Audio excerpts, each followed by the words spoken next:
हमारा वतन सबसे तेज, सबसे आगे। चौमू निवासी डॉक्टर एन.के. अग्रवाल को आईएमए का प्रदेश सचिव नियुक्त किया गया है। उसमें ये विजय हुए हैं, अभी हाल ही में चुनाव हुए हैं और इनकी लगातार सेवाएं डॉक्टर्स के हितों के लिए रहती है।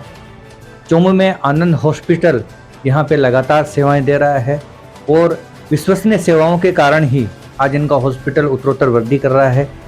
आइए बात करते हैं डॉक्टर एन.के. अग्रवाल जी से, जो लगातार आईएमए के रूप में, उसके सदस्य के रूप में, यहाँ चौमू अध्यक्ष के रूप में और प्रदेश सचिव के रूप में अब सेवाएं दे रहे हैं।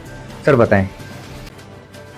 सबसे पहले तो मैं मेरे आईएमए चिकित्सक साथियों को, मेरे सीनियर्स को, सभी को मैं दिल से आभार व्यक्त करता हूं कि इस आईएमए परिवार के जो इलेक्शन हुए हैं उसमें आप सभी चिकित्सकों ने मुझ पर विश्वास जताया है और इसके लिए मैं तहे दिल से आप सभी का आभार और अभिनंदन करता हूं। सर ये जो आईएमए है उसके आप सचिव बने हैं, क्या कुछ काम इसका रहता है और डॉक्टर्स के लिए क्या कुछ ये करता है?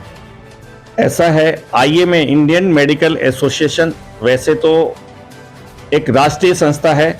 अभी जो राजस्थान ब्रांच के चुनाव हुए हैं, ये संगठन बहुत ही वृहद है, बहुत बड़ा है, जिसमें प्राइवेट चिकित्सक भी हैं, सेवारत चिकित्सक भी हैं, मेडिकल कॉलेज के चिकित्सक भी हैं, रेजिडेंट डॉक्टर्स भी हैं, रिटायर्ड डॉक्टर्स भी हैं।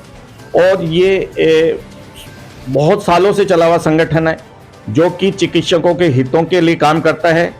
समाज में चिकित्सा सेवाएं कैसे चले, सरकार के साथ कैसे सामंजस्य बिठा के और प्रदेश की जनता को अच्छा स्वास्थ्य दिया जाए सभी के माध्यम से, इस पर हम संगठन के रूप में बहुत अच्छा कार्य करते हैं, करते आए हैं और करेंगे।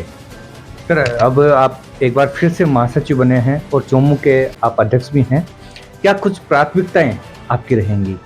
ऐसा है, इंडियन मेडिकल एसोसिएशन के सबसे पहले तो हम सब ज़्यादा से ज़्यादा डॉक्टर्स को मेंबर बनाना चाहेंगे।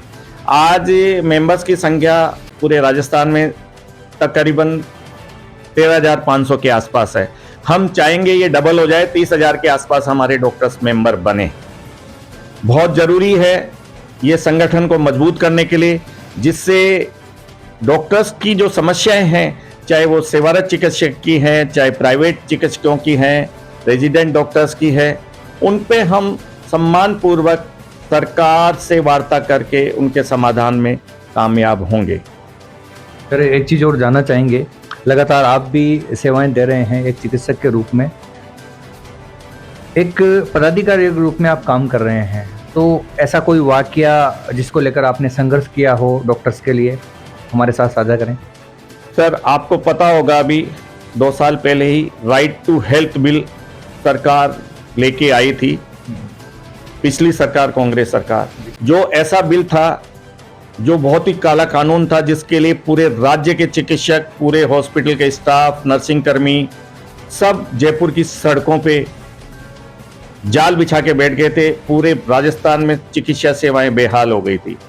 तो ऐसे संघर्ष करके डॉक्टर्स का जो संघर्ष देखा राइट टू हेल्थ बिल को नकारने का, वो संघर्ष का जज्बा डॉक्टर में कायम रहे।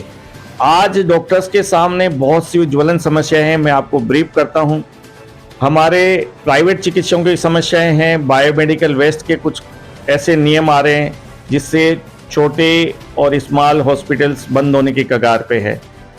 हमारी स्कीम्स जो कि सरकार की कल्याणकारी योजनाएं हैं, आयुष्मान मुख्यमंत्री योजना और आरजीएचएस योजना में बहुत सी खामियां हैं, उससे बहुत लोग, प्राइवेट चिकित्सक और छोटे अस्पताल बहुत पीड़ित हैं।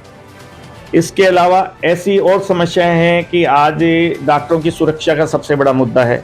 आए दिन अस्पतालों में हिंसा होती है, मरीज अनहोनी होने से, बहुत गंभीर मरीज अस्पतालों में यदि बीमारी के कारण मर जाता है तो वहाँ पे हंगामा करती है पब्लिक, मौताना के लिए मांग करती है। ऐसी समस्याओं से हमें निजात मिले, इसके लिए हम सब कार्य करेंगे।